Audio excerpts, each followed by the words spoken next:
All right, so maybe the Avalanche had a little bit too much turkey or ham or mashed potatoes or whatever they were eating on their Christmas break because they came out a little bit flat, which is kind of been what they've been doing for the past handful of games.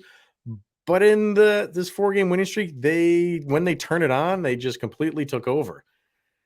Kind of didn't happen against Arizona, and for whatever reason, the Colorado Avalanche continue to struggle against the Arizona Coyotes, and the Coyotes beat them 6-3 in their first game back from the Christmas break.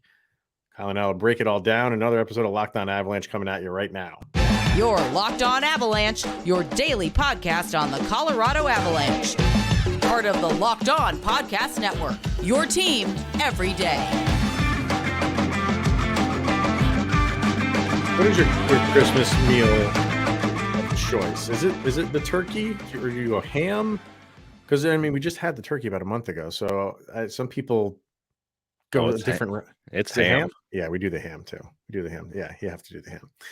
All right, everybody, welcome to another episode of Locked On Avalanche. We're part of the Locked On Podcast Network, your team every day. Thank you for making this your first listen of the day. That's always appreciated. Follow us on our social media outlets, LOPN_Avalanche on Twitter, Locked On Avalanche. On Instagram, questions, comments, concerns, and opinions to lockedonavalanche@gmail.com, and follow us on our YouTube channel.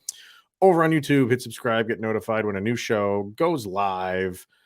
All right. So as I said in the opening, the Avalanche dropped this one 6-3 to the Arizona Coyotes. It's the Avalanche first trip to Arizona in the Mullett Arena. We'll talk about that in a little bit. But overall, just a odd showing by the Avalanche. They just never could get the motor going, which is what they've been doing the past handful of games. They've come out a little bit sluggish, but when they want to take control, they take control and they get 45 shots on goal. And, sometimes they have to have some heroics to win these games and go into overtime or shootouts or what have you, but they're winning them. And we've talked about that. We've talked about, hey, they're not pretty. They're playing well. They're just not getting a lot of pucks in the net. And the team that you didn't think it would catch up to them against is Arizona. And, Arizona seemed like a team that's been playing together for years and putting up 6 goals against the Avs. Offensively, I don't think it was the worst game where they have 31 shots on goal. But this was a defensive struggle for some reason for the Avalanche across the board. So a lot of people are kind of honing in on Sam Girard and Eric Johnson. Yeah, they were bad, but offensively, Cale Makar was great. I didn't think Cale Makar was great defensively last night. He had some lapses. Devon Taves had some lapses and bad passes. It was just all three pairings defensively had a poor game, and it showed. It was a mixture of bad defense, and if you want to summarize this game in a visualization, my first car was a 98 Chevy Cavalier, and it had one of those floating needles where you would go downhill and it looked like you had more gas, but you'd go uphill and then all your gas would go away. The I'm loving Avalanche, this analogy by it. This is the great. Avalanche were playing with the gas needle the whole time. If they wanted to coast because they didn't think they had enough gas, they would give up bad passes. They would give up just assignments. But when they felt like they had the gas, they had that one goal that was reversed, but they scored like 2 goals in less than 2 minutes. They were getting turnovers. They were making Arizona look bad. They were taking the puck away repeatedly when they wanted to. But then they felt like they had to coast to the end. And then when they took their foot off the gas, usually it's something that the talent the Avalanche has could get them through. But when they took the foot off the gas, it was a train wreck. Well, there were moments where you felt like, okay, this is where the Avalanche are taking control. Yep. And, if we're comparing it to the, that 4-game winning streak that they just had, once that happened in those other games, the other team just, they couldn't get anything back. They couldn't get the momentum back on their side. Arizona did that. Yep. And that was the first time in this stretch of games where the Avalanche, when you felt like, okay, they got some momentum going, something would happen. And like you said, it's kind of like, I wouldn't say taking the foot off the gas, but it was more like they had a detour. if you want to continue to use your car analogy, like there was something that happened, that there was some roadblock that got in the way, and it was usually an Arizona goal. But you mentioned the one that was reversed on Cale Makar. That was the moment where you're like, okay, they got 2 goals in it was like a minute. And the second one, there was the Mikko Rantanen one where initially the puck was stopped, and he batted it into the net, which was a pretty goal. Mm-hmm. And then it gets reversed, and it was the correct call on the reversal. Cale Makar lost possession of the puck. His skates went into the zone before he did. If you never lost possession of that puck, your skates are okay to go into the zone first. But that didn't happen, so it was reversed. And you're like, okay, but we got 2 goals back to back, just like that. Keep that going. What happened? The opposite. Arizona got a goal. Yep. It was a couple minutes later, but stuff like that was not happening in that short 4-game win streak. And you can't keep relying on that. You can't keep relying, like, once you gain momentum back, we're going to have it for the rest of the game. I don't think, like I said, I don't think many people thought it would happen against Arizona. But give credit to Arizona. They played a good game, and they played a good game while the Avalanche. I don't think the Avalanche played a poor game. They didn't play their best game. There's a big difference between those two. People want to crucify them on social media right now, and it's like really unwarranted to me. They didn't play their best game. That goes without saying. Yeah, nobody had a terrible, abysmal game. There were things they did right and great at some times, and there were other times like great JT Compher at the faceoff dot, absolutely majestic tonight. But yeah, when it comes to like the production, he didn't tell any goals. He assisted, but you'd like to see him take that step up. Wasn't there? Cale Makar looked lost on defense. All of the defense looked lost. But hey, Georgiev, pedestrian performance in net, letting up 5. And they were bad beats, like dropping to the ice with high top shelf goals. Like nothing. It didn't look good, but then there were also good moments that Georgiev had. So it was so inconsistent. Yes. And a lot of people are, like I said, on Sam Girard and Eric Johnson, and they did not overall have a good game. They did not. No. But like you're saying, with this like up and down from everybody, towards the end of the game, you got some good plays by Eric Johnson. One that he rang a puck off the crossbar. You know what I mean? So you don't want that. You don't want the poor play, and then when it's like towards the end of the game and you're forcing everything, some good things happen. You want a smooth, consistent game throughout the entirety. That sometimes that can't happen. It's just the way that the nature of the game goes, right? So yeah, they overall, that pairing of the 3 pairings struggled the most between Sammy G and Eric Johnson. But when you needed them at the end of the game, I thought they were there, and they at least gave you and that puck that rang off the crossbar, that Eric Johnson, that went in the other direction, and it came right to Sammy G, who hit a shot that was a pretty good shot that almost went in too. So yeah, it was just a game where it was bad, and then it was good, and then bad, good, bad. There was just no. We didn't have that takeoff of when the Avalanche, take control and keep control. It's just, you're going to have games like that. And to add to the weirdness of the game and just the inconsistencies, this was technically a road game where like 75% of Mullett Arena were Avs fans. I think that's most games in Arizona right now. It's like when goals and penalties were called, the cheers for Avs related things it was shocking when you're when you're like, this is supposed to be a road game, but this crowd is definitely behind the Avalanche. Yeah. So I mean, let's talk about the elephant in the room here. The tiny little arena with the AHL style camera, like The lighting right was on weird. top of that camera angle is weird. Everything was. It just felt like Bizarro World. Yeah. Like it was technically an NHL game, but nothing felt like an NHL game. And it didn't feel like the Avalanche, and it didn't feel like the Coyotes. No, did not. So more to get to with this game, including the continued. Yeah, the Avalanche got 3, but the struggles continue when you're going up against a goalie who's struggling to stop anything. So we'll get to that, and of course, even Erod continues his good play. Talk about that, and of course, a sound check to get to. But first, we have where is my there we go, our betonline.net graphic there. Okay, so betonline.net, your number one source for sports betting info, stats, news, and analysis.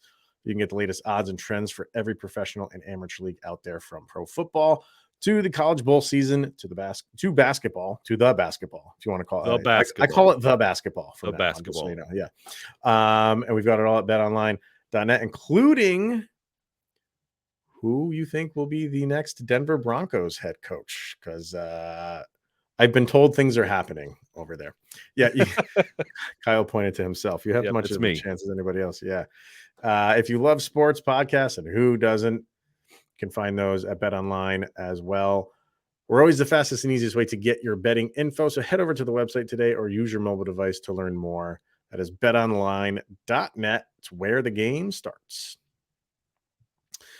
All right, sir. Yeah. So you're going up against Connor Ingram, who, man, like I think they put the graphic up. They always put the graphics up on altitude to start the game, the goalie graphics. And I mean, his record is atrocious. He's like 1-8-1 or so, or 1-7-1 or whatever it is. His save percentage is like 0.85.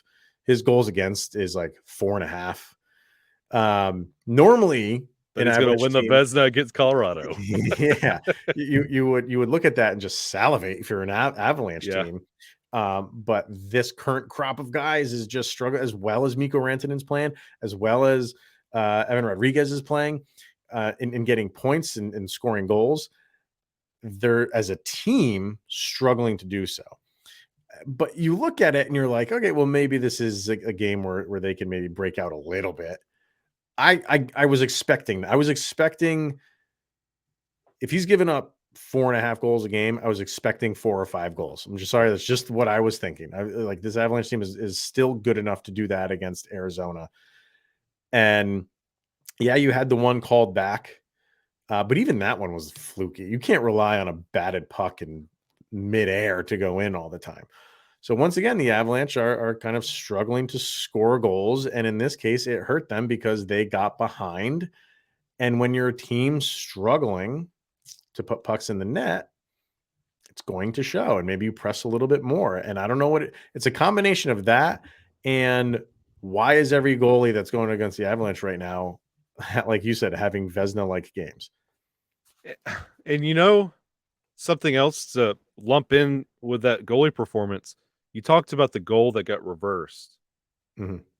When Arizona finished out the second period by tallying that additional goal, making it 4-2, the body language on the whole team was defeat. I don't know. I won't say it was defeated. It was visible frustration. The shoulders slumped, yes. for a second. Yes, because you didn't want that. Like, you had the game tied. Like, you that is the momentum you want. And when that gets reversed, you understand why it gets reversed. And then what happens next is the next goal to be scored is them. You're gonna have to be the dang it's, basically, to steal a reference. And what that confirms to me is they also don't believe that they can score the goals to get them to that point where they have to really labor for each goal they have to get. And we were talking about this like last year. Like, we used to, when we're sweeping everybody in the playoffs and having a grand old time. You remember that? All the small things? Oh, so much fun. When Great moment. We talk about the depth on this team. If we take off the top line, this depth of our team could beat half of the league. You're not getting that from the depth right now. You're not getting consistency, as we talked about in the first segment, from anybody right now. There's no cohesion. Like, I've been watching a little bit of the World Hockey Juniors and seeing the synergy and the cohesion and the just camaraderie and the team aspect. It's lacking right now in Colorado, and it looks like a bunch of individuals trying to have their best performance, and that's how it feels. It's all a bunch of individual performances. There's no lines, there's no three-headed monster, there's no kid lines, there's no that sneaky Avalanche second line that sneaks up on you. Like, Nuke's not there. You're missing a lot of key faces, and this team just something's not jiving. And they when this team's 100%, this team could hang a 10 spot on whoever. And if it's Boston, it's 5-2. But this current Avalanche team, they're still figuring themselves out, and it's a weird thing to digest and adjust to, because people like on hockey Twitter and Avalanche Twitter were saying, I can't believe the defending Stanley Cup champions are losing to the worst team in the NHL.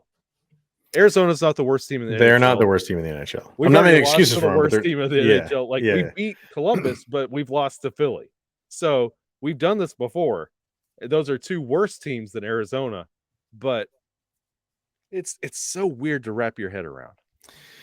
I don't know. Like, I feel like they have moments of playing well. Like, you're not going to get, like you were alluding to last year, right? Like, all of the injuries and just the different players that we've brought up, and the number now, I think they've already surpassed the total number of players they used from last year, and we're just about to hit the new year. They've already surpassed that. So you're going to have moments of not being on the same page, but we have moments like you just had a 4-game winning streak. Yeah. But you can't just say, like, oh, we had a 4-game winning streak. Like, those were tough games to win. Yeah. I mean, they weren't blowing teams out. It's Nashville and Montreal. Right. Like, they were entertaining games, but they were a dogfight. Yeah. So yeah, like, you're not in this mode where everybody is just on cruise control. And again, I think I'm going to talk about the time on ice for one, Jacob McDonald, and two, Curtis McDermott, both less than 4 minutes. What are we doing here? You have guys that can play. Why? Like, I don't understand why you're not at least bringing up. Jean-Luc Foudy looked fantastic, and I hate continuing to play this tape, but he looked great for the majority of the time that he was brought up. And I'm sorry, like, he can play more than 3.5 minutes a game and give you more than what you're allowing Curtis McDermott and Josh McDonald to give you. So I don't understand why this is like 3 or 4 games in a row now where these guys are giving you less than 5 minutes a game. In this one, I guess it makes a little bit more sense because you were constantly behind in this game. So you're going to roll your top lines out there a little bit more. But you have guys like Ben Myers. I really like how Ben Myers play. He fits on this team perfectly. His work ethic, his hustle is unmatched. He has a Logan O'Connor motor. Yeah. And man, is he so close to getting, it's not, he's had a couple goals. Like, it'd be his first goal. He hasn't scored in a while though, but he is so close to scoring. He is always in on the play. When the puck is in the corners and the defender on the other team seems like there's nobody around, he's got an easy puck to collect. Ben Myers is on them. So I love how he is playing right now.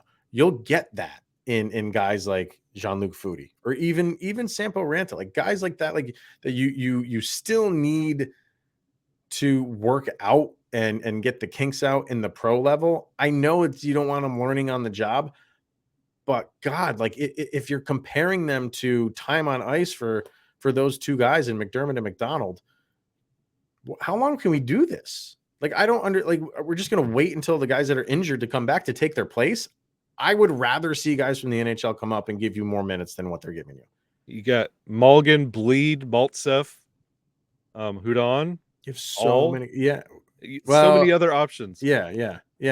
That you could really use that And honestly, and the other side of that coin, you're playing McDonald, like J-Mac's getting what, less than 5 minutes. Same with McDermott. Yep.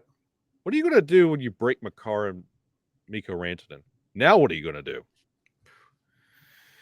I mean, what Rantanen had 22-42, Makar 25-45, which is low for him. And we talked first segment about the amount of gas in the tank, and it's starting to show in that moment of the 4-2. And from moments past that, like you can't put it all on Cale Makar. You can't put it all on Mikko Rantanen. Lehkonen can't carry it. Nuke tried, and now he's week to week again. You have to distribute this a little bit, and it has to be more of a team effort, and you need to put a full team out there. You can't win games with just 3 lines. I'm looking at even though we were perfect on the power play and we won the faceoff. Yeah. By a good amount on the faceoffs too. But you can't win games with 3 lines. And if you're not going to put together a suitable 4th line and not use them, you can't get upset with this outcome, because it takes an entire team effort. You can't just overwork 3 lines. And you had Dennis Malgin up there on the second line today, and I thought he looked good. I thought, good. And he had it wasn't a clear breakaway, but it was a kind of like a one-on-one, and his speed got him past the defender for a good scoring chance. Just a nice save by Connor Ingram. So I don't know. I have issues with the game, and there's other parts of it where you're like, yeah, what do you expect from the Avalanche? And you had that 4-game winning streak, but like we said before, it wasn't just a walk in the park. But these are the games you're going to get, not specifically get 6 hung up on you, but until you get a full healthy roster, you are going to get these dogfight games. If the Avalanche blow out a team, I will be shocked right now. They can win games. They can definitely win games. They will be in. They have the talent. They have defense. They have goaltending. So when they put it together, they will be in games and can win games. They've proven that. But for them to go hang 6 up on somebody right now, it's not going to happen. You're talking about hanging 6 on somebody. I'm sitting here thinking of, other than Columbus, who can we win a series against right now? So you're talking playoffs? I don't know. I don't want to get there right now because I don't know what this team's roster is going to be like. I'm talking if we have to go into a playoff series format right now, tomorrow, with this team. Yeah. Other than Columbus, I gotta look at the standings. Because Philly's already beat us, and they're right there on the basement. Like Chicago, they've already right. But those games, like it's tough because when you played Philly, like that, those were like the first games with this crop of guys, and you're not expecting them to really like we're watching a lot of these guys like blossom like in front of our eyes. Those games, like the one against Boston, throw that away. Really, the one against Philly, you can throw that away. Like they're coming into their own. But you're right, though. Like if the playoffs were to start tomorrow with this team, could they win a round? It would be tough. It would be tough. It's just they'd be in the games, but it'd be tough. It's just a way to look at this team right now, and from everything we're accustomed to when it comes to the Avalanche and where they are right now and what needs to be adjusted, because we can't hang 9 on everybody, and I doubt we can win a series against anybody right now. So there has to be a little bit of tweaking and adjustment, and consistency is key. Definitely. And then they lack it right now. So we'll see what happens going forward. They're off on Wednesday. Then it's home against the Kings, who are a good team. So we'll see how that goes. All right. Let's talk about injuries right now, and then we'll get to our sound check for the game, because Jared Bednar did give an update on some injured players. Right at the top, Gabe Landeskog. And if you follow us on social media, we do our countdown. The countdown is a a countdown for 12 weeks. And it started on the day that they announced that Gabe Landeskog would be out 12 weeks. So it's not like we knew it was going to be 12 weeks to the day, but it was a kind of like a way to just keep track of where we are, knowing that it might be plus or minus a few days here and there, hoping it would be minus a few days, but it looks like it might be plus some days. Yeah. Jared Bednar said that Landeskog, Byram, and Manson are not close to returning. Now, in our countdown with Gabe Landeskog, I think there's 15 days to go. So you still have 2 weeks. So what does not close mean? Does not close mean more than 14 days? It sure sounds like it. Yeah. So if we're not close with Landeskog, we're not close with Byram, we're not close with Manson. Those are 3 big names that are, quote, not close to returning. The Landeskog one, we know what it is based on the surgery that he had. Manson was injured during a game. Byram, he got injured during a game, but we just don't know where. And that's a freaky one to me. And we don't think it's concussion based, which could be really concerning. And I'm pretty sure it was lower body injury. Yeah, I think that's what he went down with, but yeah, it's so your take on those 3 guys, not close to returning.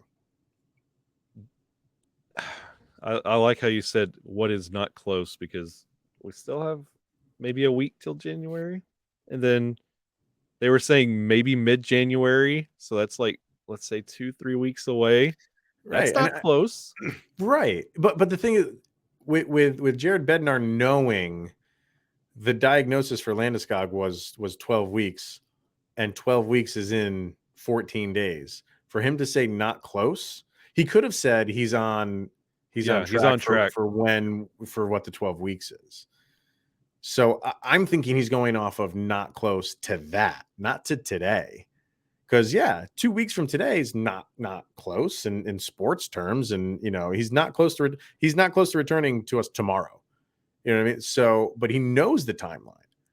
So I feel like that's going well beyond it. I feel like we're not going to see Landeskog till probably the end of January. Manson probably middle of January. Byram, I haven't heard a peep about him since he left the ice. I don't know if we see him again this year. We were saying that last year, but for different reasons. Hey, let me speak it out into the void, because last time we said that, he came back and had a stellar playoff. So yeah, I don't know if we'll ever see Byram again. Expect him back against the King. I see what you're doing there, sir. Nathan McKinnon is skating, and they feel like he could get close. And Bednar had some comment saying, people were like, well, that's kind of ahead of schedule. And Jared Bednar made a comment. He was like, it's Nathan McKinnon. No matter what schedule you give him, he's going to beat it. So could he be back Thursday? I think there's a real possibility of that. Don't discount Nathan McKinnon at all when it comes to please injury. Yeah.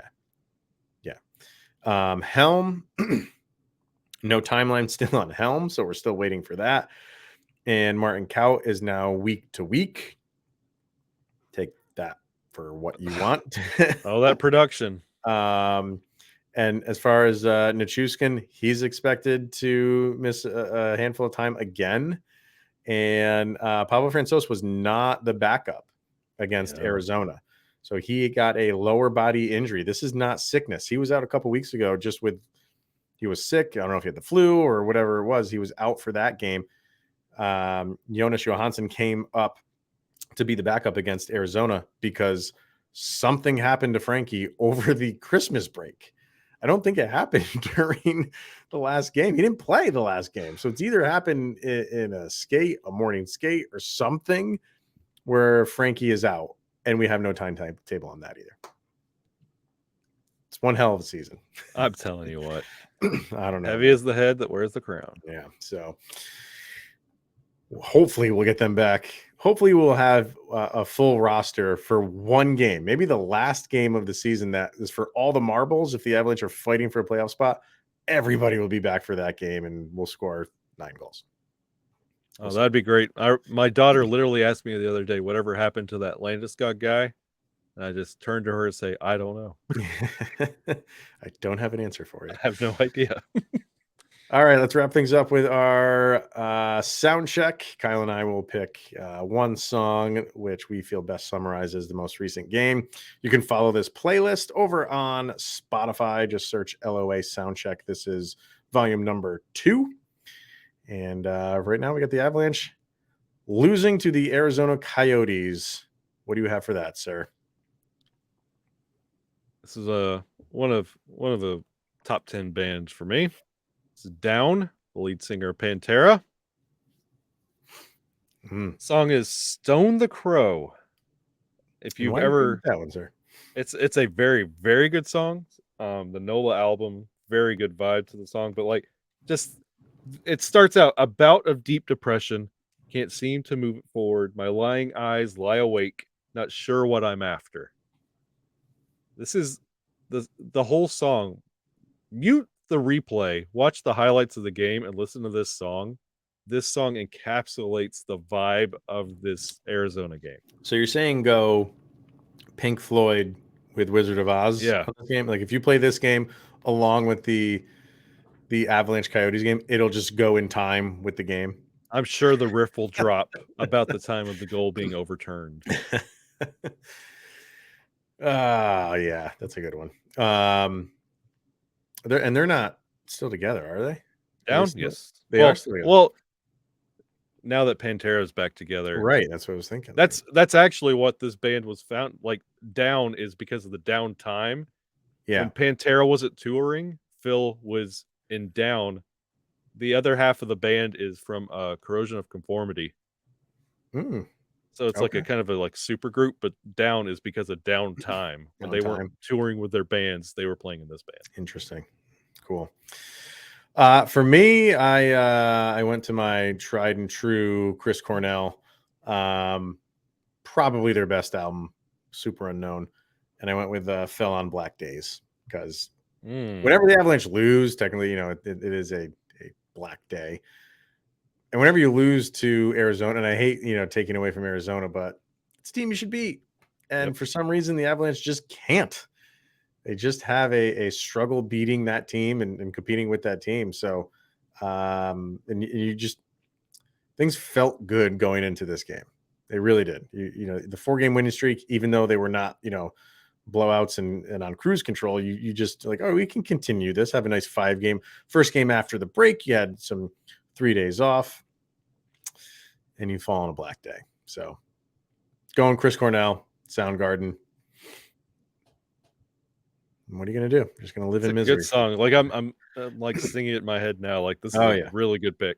Oh yeah. So, like we said, follow those on Spotify. LOA Soundcheck version 2. All right, everyone. That is going to wrap it up for today. We will be back tomorrow with anything else going on in Avalanche land. So until then, thank you for making this your first listen of the day. That is always appreciated. He is Mr. Shaggy Von Doom, Kyle Sullivan. I am Chris Maselli. This is the Locked On Avalanche podcast. See you guys tomorrow.